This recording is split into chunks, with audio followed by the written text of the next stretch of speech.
In the cash for jobs scam, now we have Atanasio Monserrat, whom we know as Babush Monserrat, the Honorable Revenue Minister, joining my demand for an independent probe into the job scam. Also, the Honorable Minister for Agriculture, Ravi Naik, seems to know more. He says that a godfather and godmother will be nabbed.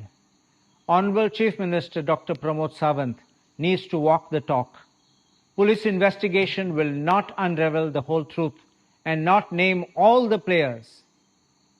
I also have come to know one thing, that there are certain police officers who are not registering FIRs, they're dissuading complainants from registering their FIRs, they're trying to settle these complaints at the police station, or they are trying to chase them away. Don't do this, because if you do so, and it comes in my hand with all the documents, I will make sure that you will be put in place.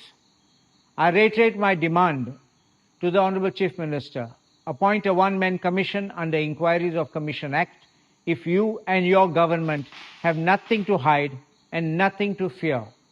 I appeal to all others who have paid money to come forward and name those who collected the money for the jobs promised.